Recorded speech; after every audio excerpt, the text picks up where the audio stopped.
Hi, and welcome to Against the Grain. We know that everybody lives for something, and we believe that the most meaningful, most satisfying way to live is to live for something bigger than ourselves. It's to live for Jesus. And we know by looking at the life and the teachings of Jesus that the way he lived differently than the culture around him. He lived against the grain. So as we look at our culture today, one of the things that we know, that we see really clearly, is that our culture is consumed by anxiety. Left and right, there's been a lot of studies and research that's come out recently that shows just how much, from 2010 to now, how much depression, how much anxiety, how much of the other things that go along with that has increased exponentially since 2010. And so, but we don't need those statistics necessarily to show us that's going on. As we just navigate our day-to-day life, we see all around us people that are just full of anxiety. And it happens with a lot of us. As a matter of fact, anxiety is just the air that we breathe. So how do we, as followers of Jesus, live differently? What does that look like? How do we break the mold and break away from this anxiousness that we find ourselves in all the time? How do we, as Mark Sayers puts it, live in a way of non-anxious presence? That's what we're going to talk about today as we wrestle through this idea. So I'm excited today to have our guests on with us today. We've got Rachel Smith and Cathy Estes with us. And I'm really excited because both of these ladies led our mother-daughter retreat recently, and they talked about this very topic. And although they addressed specifically moms and teenage girls, really the principles they talked about, anxiety is not something that's limited by gender. It's not something that's limited by age or anything else. We're all subject to that in several ways. So as we talk about this, these principles are really helpful for all. So I wanted our whole church and really the whole audience to understand and kind of hear some of the things that they talked about at this retreat. So as we start off, I just want to kind of get to introduce them and get to know them a little bit more. So Rachel Smith, she's a counselor at Cross Timbers Middle School. Yep. And in addition to that, she does, her and her husband Justin lead a life group here at 121 of young marrieds. So they do that, and then also Rachel's part of the women's teaching team, teaches a lot of our women's Bible studies, as well as writes a lot of the curriculum we use in different places here. And she's a mom of 3 kids. Tell me ages and names. Yep. So I've got a senior named Noah. I have an 8th grader named Caden, and I have a 6th grade girl named Hannah. Yeah. So 2 boys and a girl. Excellent. Yeah. Very good. And then Cathy Estes, who is first and foremost my wife of 25 years. And then in addition to that, Cathy, she serves here at 121 and does, well, first of all, she's a mom of 7 kids. And then she serves here at 121, doing a lot of our special needs ministries and kids, as well as coaching kids leaders, and spends a lot of time with parents, coaching and helping parents navigate this this parenting journey as we go. In addition to that, Cathy is a dyslexia therapist and probably the wisest woman I know. So there you go. There you go. So I'm excited to have both of y'all here. Okay, so let's just to kind of to start off and have something kind of fun. What is one silly thing that makes you anxious that maybe people don't know about? Flying. Flying? Yes. Okay. But the reason why it's funny is because my mom worked for American Airlines for 27 years, and so we flew like every other weekend. Okay. Up because it was free to fly, but gas cost money, so we flew all the time. And so I should not be afraid of flying. I joke that I was a math major in college, and so I know enough math to know why the plane should not stay in the air, but not enough physics to know why it does stay in the air. So yes, flying. Okay. I would have never guessed that. Yeah, you seem adventurous and like you could do things. Yeah. Yeah, I would have guessed that. Yeah. Silly things that make me anxious. Do you want me to list them? I don't like to fly, and you do not get to. But it does involve you because you're probably the chief contributor to the anxiety. No, I shared it at the retreat, and it was funny how many moms it resonated with.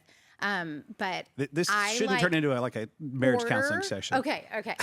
I like order, and so because of that, I have a lot of systems in place. And when anyone messes with my system or even threatens to mess with my system, it really causes a lot of anxiety for me. This is the So laundry basket story. that is one of many. Yes, okay. Yes. Are you saying I mess with your systems? Yes. Yes. You're saying So- I'm not full of order? No, Okay. you're not. Okay, we should probably move on pretty quickly from Yes. there. Okay, so Same. why do y'all think that anxiousness is so prevalent today? So I don't know that the why. I feel like everybody kind of knows that. And when we went in to start preparing for this retreat, I read a lot about why and the contributing factors. And I feel like now anxiety has been such a presence in our culture that it almost doesn't even matter why now. There's the obvious culprits, but it almost doesn't even matter why. And I thought we would spend a lot of time on that. And in fact, after reading, we really didn't, because it doesn't so much matter the reasons why as it's the air that we breathe here. And so the better question is, what do we do with it? So acknowledge it, be aware of it, and then what do we do with it? And that seemed like a better use of time. Yeah, for the retreat it was, for sure. Yeah. And I think there are lots of possible reasons for it. I think you used the term air we breathe, but you also said something like it's like a crop dusting. Like there's so many different reasons why we have anxiety today. I think a lot of it deals with a lot of information that we know that is more rampant through social media, through just a lot of that. And so we have a lot more reasons, I think, now to be afraid than we used to. And I think so some of that is part of it. And so then, okay, so if we can acknowledge then that there are myriad reasons why people have more feelings of anxiety or anxiousness now, then, okay, so then what do we do with it now to go against the grain and to live in a way that's different? And it was really remarkable when we were there and when we were preparing. We kind of started in the same, we started in the same places, but approached it differently. And so it was really fun to work together, because we didn't necessarily, we shared notes and we had meetings and things like that. But when we actually got into it, the ways that we looked at the retreat and the ways that we taught through the material were very, very similar. And so it was really fun. It was fun. Yeah. Yeah. Well, let's go there. How did it play out, and kind of how did you take people through, what do we do about this? I think the first place that we started for the two of us to have a common jumping board was just to say, okay, what is anxiety? What is anxiousness? What are kind of have working definitions? And I think the Lord has given us emotions that are real and that are good for a valid reason. And so fear is an emotion that deals with self-preservation, preservation of life, and that is a valid and good emotion that we should pay attention to. So then how are fear and anxiety different was kind of one of the things that we had talked about quite a bit. And one of the things that we looked at was that fear deals with an event that is actual, that is real. That's, like if you see a bear in front of you, you feel fear. Anxiety might be then a fear of something perceived. Like when I get anxious flying, my anxiety says this plane could crash. Now, statistically, is it likely to crash? No. And so I'm more worried about the outcome, an unfavorable outcome, than I am the realistic possibilities. And so anxiety would say, what are you afraid of, or what could possibly happen in this scenario? And whatever scenario it is, fill in the blank. And you pay so much attention to that fear of the perceived event that you then become kind of unable to live in the moment of what's really going on. And so what's happening in your body, we talked about this a lot too, is, your brain is actually, there are things that are flooding to the front of your brain and saying you then technically live kind of in fight or flight. If you let anxiety drive, you can live in fight or flight like all the time. And you don't have any long-term memories in fight or flight. Your body, the hormones then get all messed up. And that's across all genders, across all ages. And so it's not a healthy way to live. It's not a good way to live. And so then how can we kind of then use the tools that God has given us to get out of that, to where we're able to say, okay, there is fear and there is anxiety. Which one is this, and how do we differentiate? And then how do we deal with it in a healthy way? And so those were kind of some of the things that we focused on in the retreat, which that's where it was kind of fun. So, because I looked at the scripture part of it, she focused more on practicalities because she talked to the moms and I was talking to everybody. So it was fun. Yeah. But I think one common thread between it was that anxiety lives in the future. Yeah. And the future we have no control over. So actually with anxiety, we are living in today's stressors, but we're also borrowing from tomorrow, which we're not guaranteed, and yet we're borrowing from tomorrow's problems. So it lives in the future. So that was something that we both kind of latched on to. Your feet in your head are in different places. My feet are today, my head's in tomorrow. Yeah. Oh yeah, yeah. That's a good way of framing that. Yeah. One definition that has meant a lot to me in my own internal work came from Paul Miller's book, A Praying Life.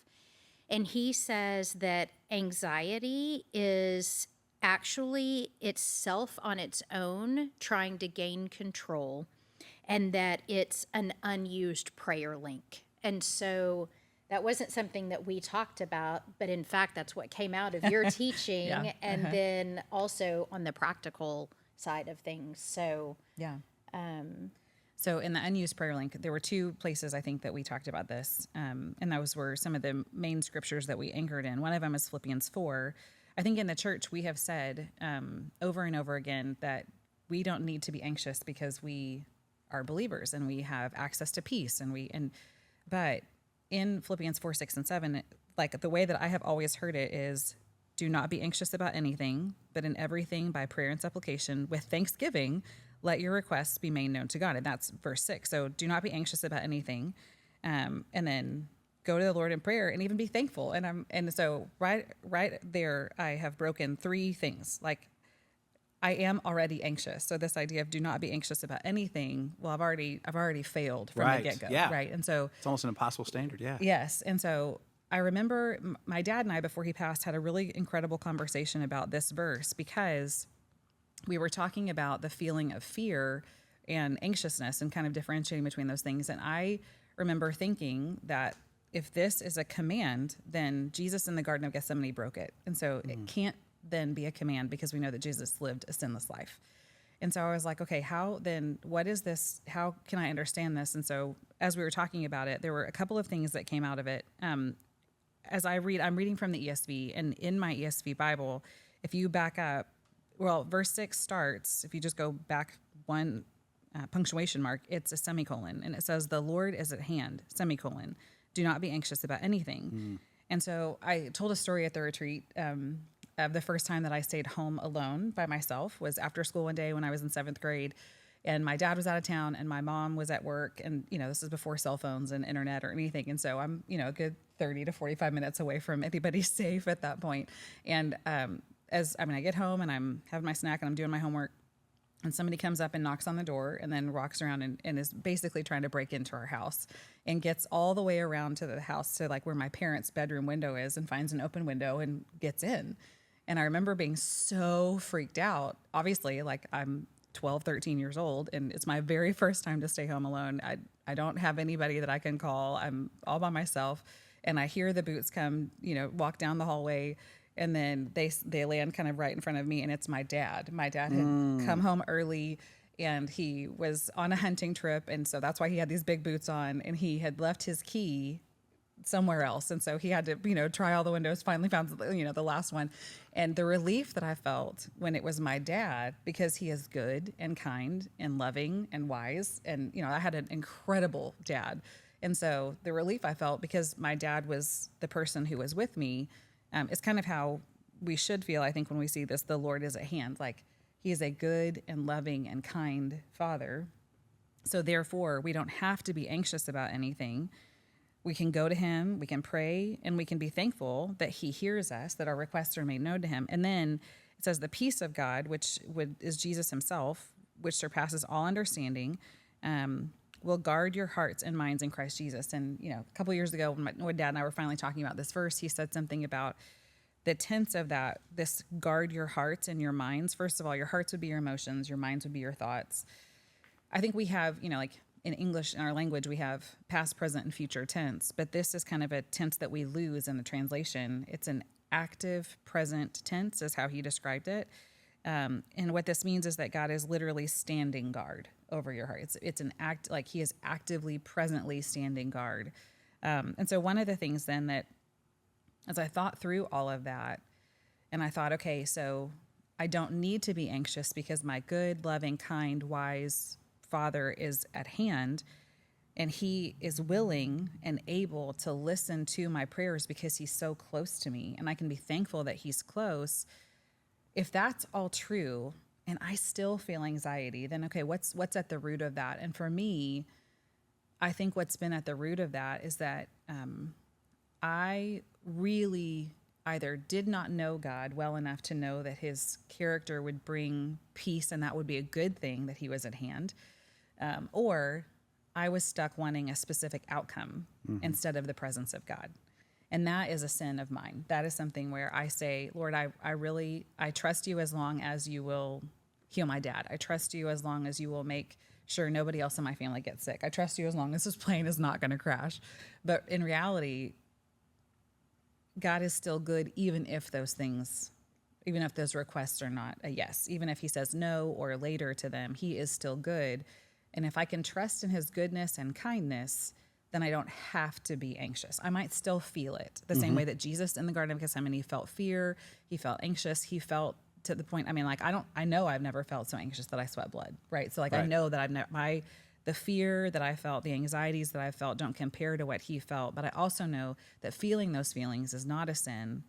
I have the peace of God that passes all understanding, able to guard my hearts, actively standing guard for me. And so a better understanding of that verse really helped me, and really allowed me to say, okay, at the root of this then is I don't know you well enough to trust you, to trust that your goodness and kindness is sufficient for me, and I don't really leave the outcome up to you. And I think at the root of that for me was trust. And so looking at that with the moms and the daughters, I think that was really helpful. And so just to go there, and then if you even back up, verse 4, if you go a little bit further back, rejoice in the Lord always. We can rejoice because the Lord is at hand. We don't have to be anxious. And so that was something that we talked about quite a bit. And that's something that people approached me about was I've never heard it taught that way. But when you just look at it, it says, okay, don't be anxious about anything. And you hear, and that's the only two verses that you look at because it's a coffee cup verse or because it's on a shirt. Yeah. We don't start it until seal number 6, and then we start it. But if you go just a little bit before, you're right. It's the Lord is at hand. Yeah. That's the key piece of it. But so anxiety is going to, I think what you said is that anxiety it's something we're all going to face. We all deal with it. And it points us to what are we not believing about God? It can. Yeah. And then, Cathy, I've heard you talk about this before. Tell us, so there's anxiety, but then there's a difference between anxiety and anxiousness. Right. So like Rachel was saying, anxiety is not a sin. It's anxiousness, because that's actually where we allow anxiety to dam up inside of us and we become full of angst, right? It's in 1 Peter, I forget the reference, 5, maybe? 5, verse 7. We're to cast our anxieties on the Lord, and that is what keeps us from becoming anxious. I think it's probably common among most of us that we misread that verse. Rachel was saying, she read it kind of more as a task list of don't be anxious, go to the Lord in prayer, with Thanksgiving. And so it was more of a task list. I know I've kind of stopped at don't be anxious. So it kind of just became like a self-will, more of like a cheerleader chant from, okay, don't be anxious, don't be anxious, don't be anxious. And then going, I'm still anxious. Right. I don't know what to do. This isn't working. Yes. I got to try something else. And that was something that I've talked to a lot of women about. It's very common. We all experience anxiety. Most of us, at least at times, allow that to become anxiousness. We become filled with it. And that's because we don't know how to cast our anxieties on the Lord. So, Well, that's a great next one. How do you do that? So through a lot of reading, and then just processing things in my own internal landscape, it seems like everyone kind of lands in the same place. So I've both landed in this place myself and then also read it in many books. And so people call the kind of steps different names, but I kind of follow and shared 5 basic things to do as a way to better understand how to cast your anxieties on the Lord. So before getting into that, I think it's really important that, and this is where Rachel spent a lot of her time, that you have to deal with things. You have to know the Lord prior to a time of stress. Mm-hmm. Does that make sense? I'm missing the analogy for it. There's a great analogy. Like, you don't prepare for battle like on the war, like on the field or whatever it is. I'm terrible at this. Like the Did I say at the retreat? No, like you have to prepare ahead of time. Like the time to prepare for dealing with full-blown anxiousness is not in the moment of crisis, right? You it's in your quiet times where it feels like, okay, I just spent 5 minutes, 10 minutes, 30 minutes, whatever it is with the Lord, and I don't feel like I got that much out of it. But you do it again the next day, and you do it again the next day. And then over the years, you realize, just like you did, you've spent years getting to know the Lord. So that's all a precursor to, to casting your anxiety, right? But Probably just like Rachel spent years getting to know her dad, and that's why he brought comfort when he came through the door, right? Yeah. Because of that foundation had been laid. Yeah. Without that foundation, it's difficult a lot of times. And I got to know him in a time of no fear, right? I got to know him not in a time like I think it would be different if I had not had such an incredible dad, or not, such a wonderful, loving, kind father. Like, because even if I got to know him when there was no stress, when it was just normal day in, day out. I knew him in all different circumstances.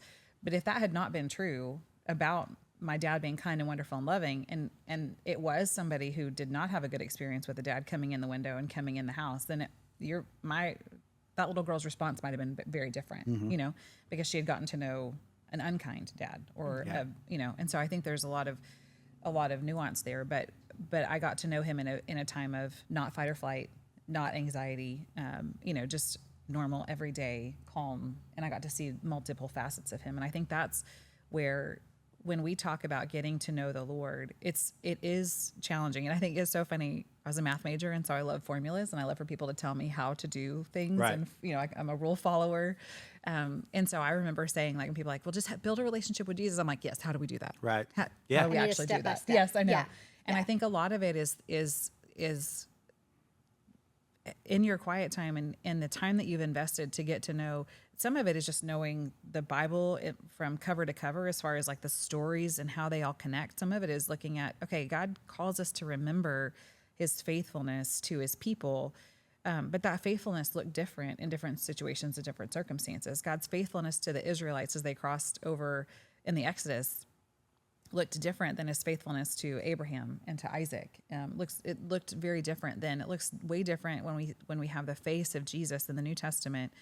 And just remember, but what we do know about God's faithfulness is that he's faithful to his promise, and his promise is that he will be with us and that he will never abandon us. And so I think one of the things that I talked about already is that I had to get to know him first in order for that, because there was a long period of time where I knew that God promised to be with me, and I had to confess to him, yeah, that's not good enough. I want you to heal my dad. I want you to take away this illness. I want you to do this thing, because, and I had to just lay that in front of him and say, I'm confessing to you that your presence is not what I want. I want your miracle. And that is not the place that I want to be in. But that was 3.5 years of my life that I lived there, and that's not a pleasant place to be, but it was a confession. But I could still go to the Lord and say that honestly, knowing that he would say, I understand where you're coming from. I'm not going to condemn you for it. And I'm going to forgive you every single day, and we're going to work through it, because his mercies are new every morning. And so, but yeah, I think getting to that root of why that was where I was important. But I think that the beauty of getting to know the Lord is that there's going to be a time where, it might be years of your life that you spend reading the Bible and you don't feel like you hear anything or feel any kind of a movement of the Lord. And that's okay. Yeah. Because what you're doing is you're depositing something into a bank of character, of knowledge of the Lord, because then when you do need it, God calls us to remember, and you can't remember what you don't know. Right. And so, right. It's similar to human relationships, right? yeah. When you go out with Justin, there's times where it's just like, hey, okay, we're just having Taco Bell and we're just hanging out, Yeah. but Justin's then my husband. But then there's times where, but it's over time you've gotten to know him, and so that there's a trust, and that's the essence of relationship. Yeah. Yeah. Okay, so how? So the first Tactically, step, like first how do step we is how do don't we do how it do we get when you're okay? anxious. Yeah. Yeah. The first step is build up before the event happens, right? And I think you've mentioned like the difference between anxiety and anxiousness. Another way that we say it to our married couples, there's a verse that says, "Don't let the sun go down on your anger." And we talk about how there's going to be times when it's 3 a.m. and you need to say, "We just need to go to bed," and you're still feeling angry. I think it's don't get comfortable in your anger. Don't get comfortable in your anxiousness. Don't let it build a home in your soul, so that then that's where you're most comfortable. My counselor talked about it being kind of a roundabout, that you just get comfortable in a rut.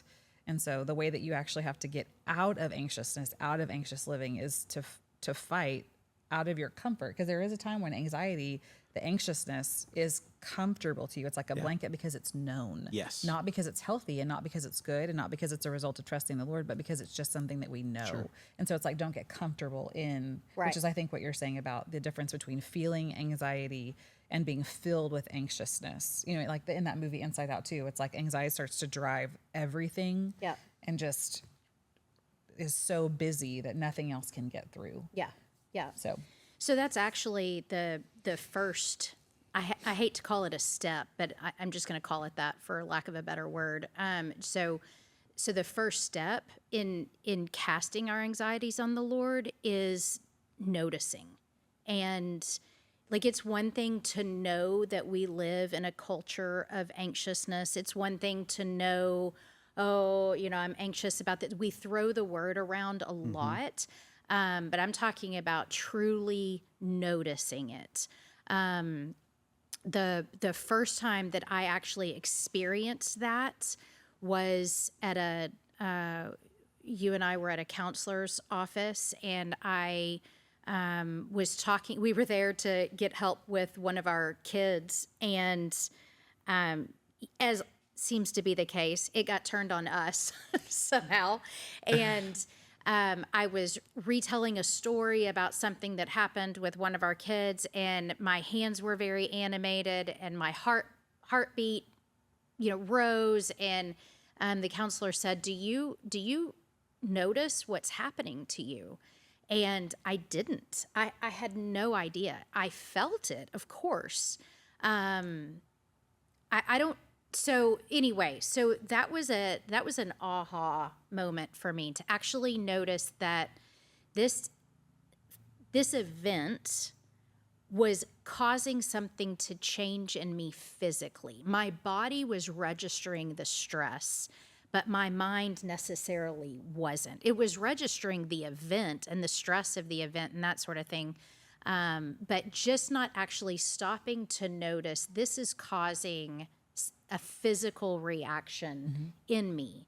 And that changed. That was the beginning of this process in dealing with anxiety and learning to cast my anxieties on the Lord, was that right there. So just noticing what things produce anxiety in you, what situations, that sort of thing. And then the next step, and it's kind of vague, but that's just to stop.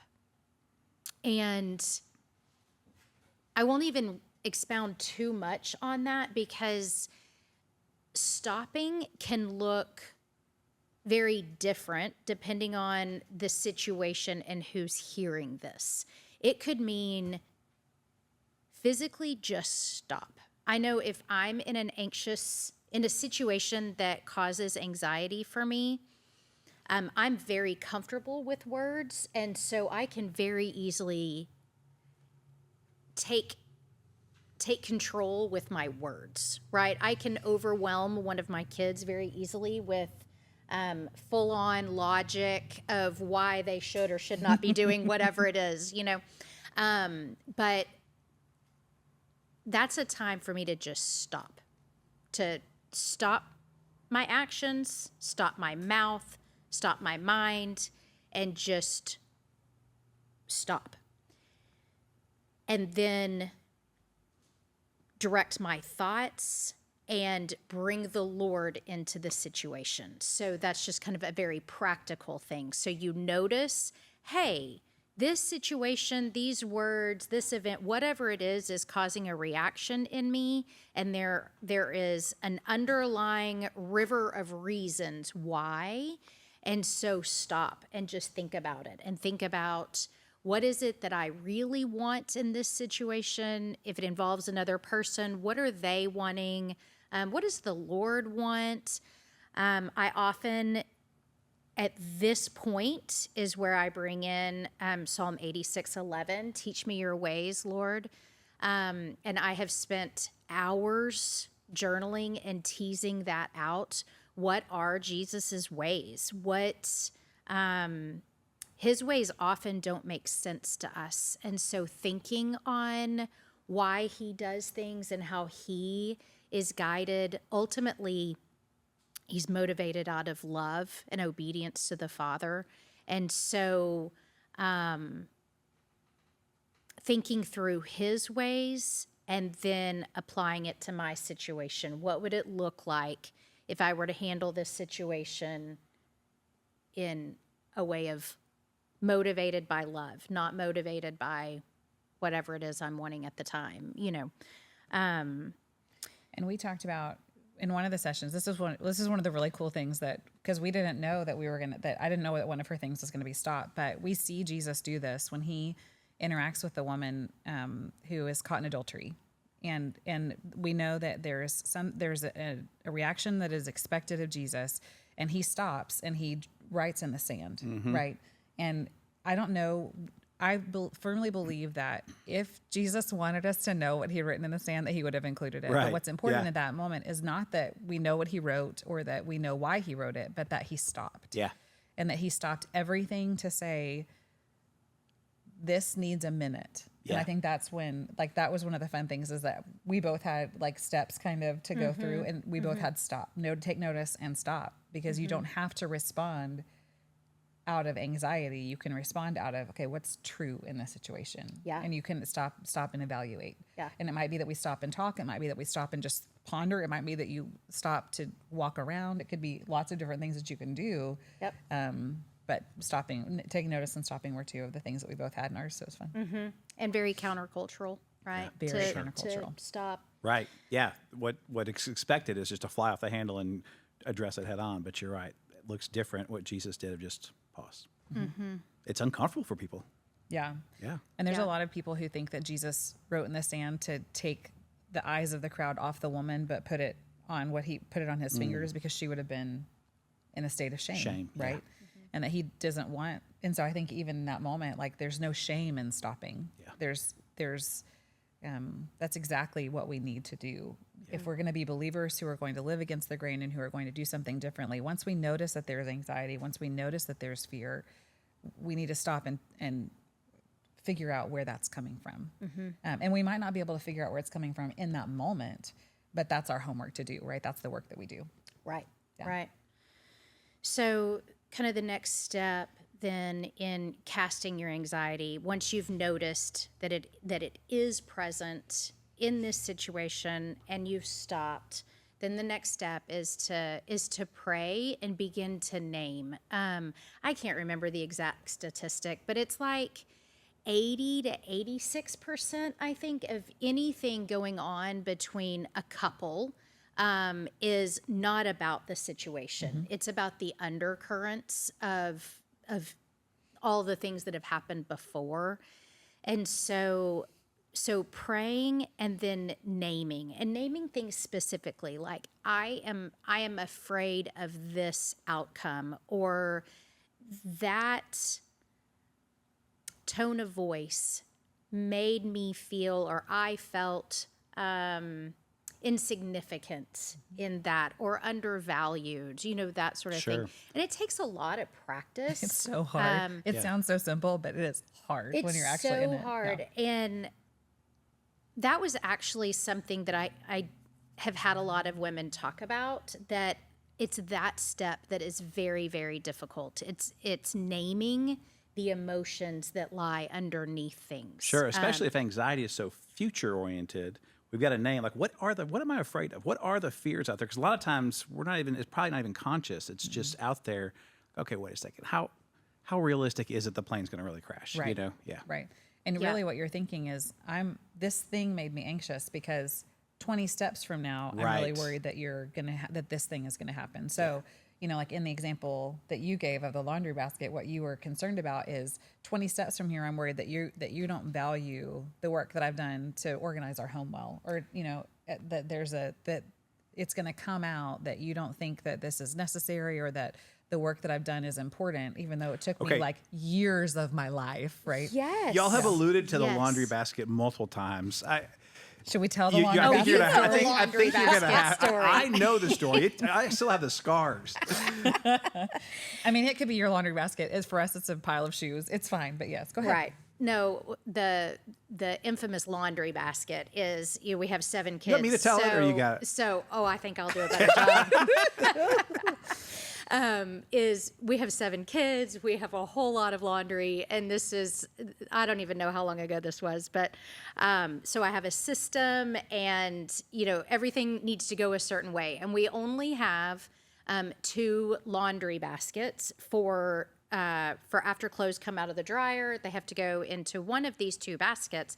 That's not enough for the 9 people that live in our house, but that's done intentionally. So how do you solve that? You buy more laundry baskets. Yeah. So one day, I don't know, I think I left the house for like an hour. Shame on me or something. And so Eric thinks that he'll just solve the problem of not ever having enough laundry baskets when we need it, and goes to the store and how dare bought a laundry basket. Oh my gosh, I about flipped my lid. Yeah. And I think if you were telling the story, it would still be like, what's the big deal? I bought a 3rd laundry basket, right? It's very practical. But you're right. It was not about that. It was about, I have poured my whole life into coming up with these systems for our family. And the reason we do 2 laundry baskets only is because then they don't get put back. Right. And then I go and I find out who did that. And we we talk about, there's a method to your madness. Yes, you need to put your laundry away, and blah, blah, blah, and think about others. And I mean, just all the stuff. And so would it be easier to have, 9 laundry baskets. Sure. But you know what? Why stop there? It'd be easier if we just paid for laundry to be done somewhere else, right? Yeah. But anyway, so the whole thing, I've spent my whole life focused on character and balancing character and money and like the whole thing. And so it felt very flippant and disrespectful, and I felt undervalued in this purchase of this $7 laundry basket. But whereas he's probably thinking, I am going to help. This is going to be so helpful, right? And so it's funny how the different perspectives, right? And if I only knew that $7 laundry basket would cost me hundreds in counseling. No. First, we start by, what was the first step? Notice. Yes, so notice and then stop. Stop. Whatever that means in your situation. And then pray and name. Pray and name. Mm-hmm. And then the next kind of step is process and adjust. And what I mean by that is processing these things. What about this situation caused me to feel undervalued? Is this true? So that's part of processing is our feelings. We have them. They're there, but they're not to be. Our heart is deceitful, right? We know that from scripture. And so they don't get to drive. They get to be part of the conversation, and they can teach us. And then back to Paul Miller and his words, they're an unused prayer link. And so you use that, whatever emotions you're feeling, and you process and you take them to the Lord and process that way, and you adjust to the truth. Or adjust with the truth.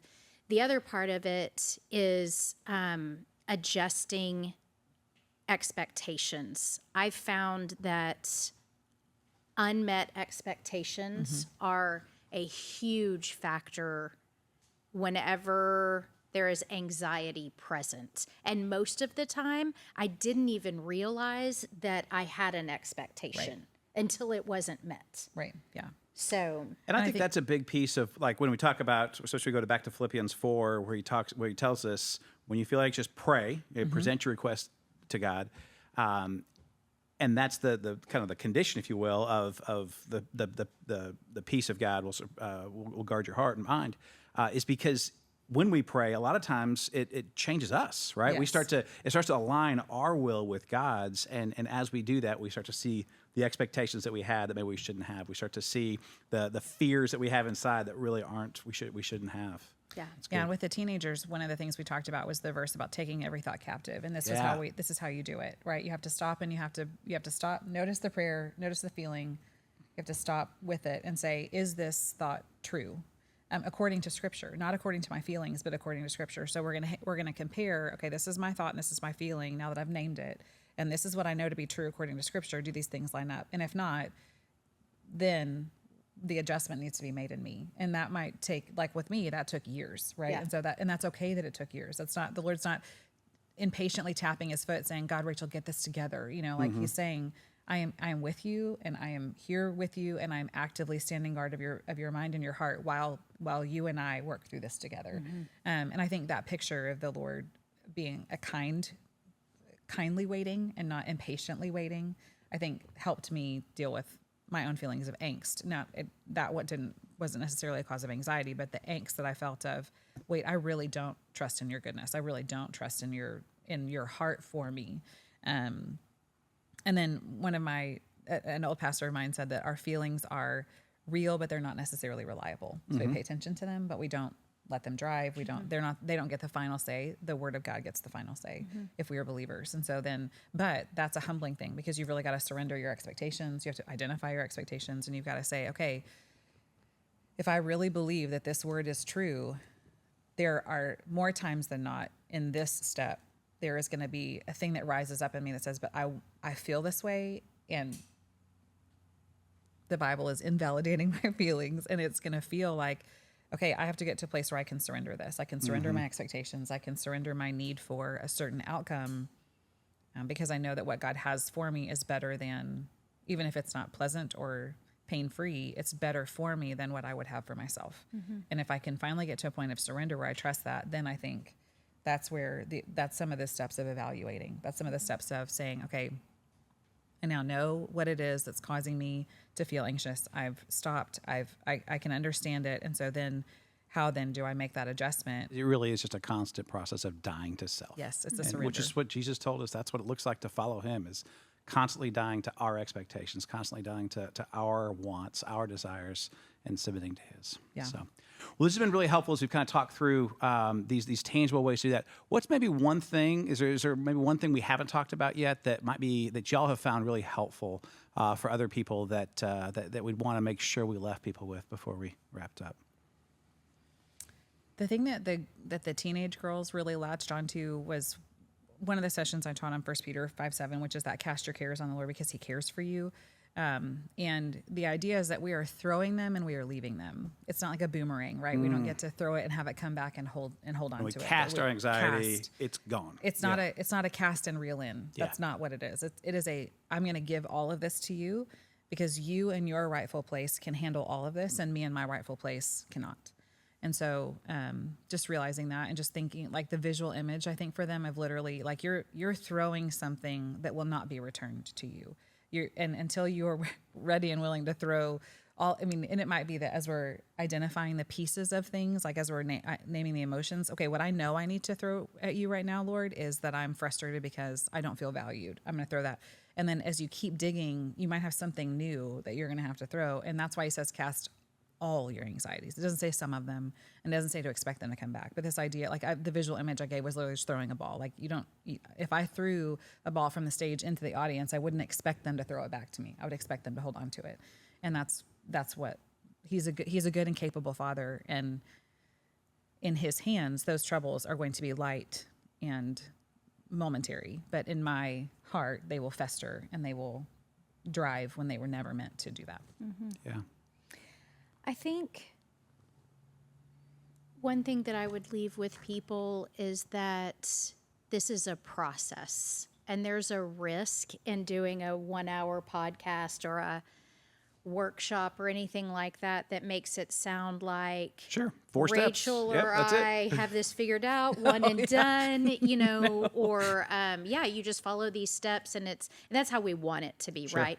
But it's actually it's a lifetime because it's all within the context of a relationship. So knowing the Lord is a lifelong pursuit, Mm-hmm. and turning over, dying to self, like you were saying, it's a lifelong pursuit. Circumstances change, but that process doesn't. It just continues. So That's great.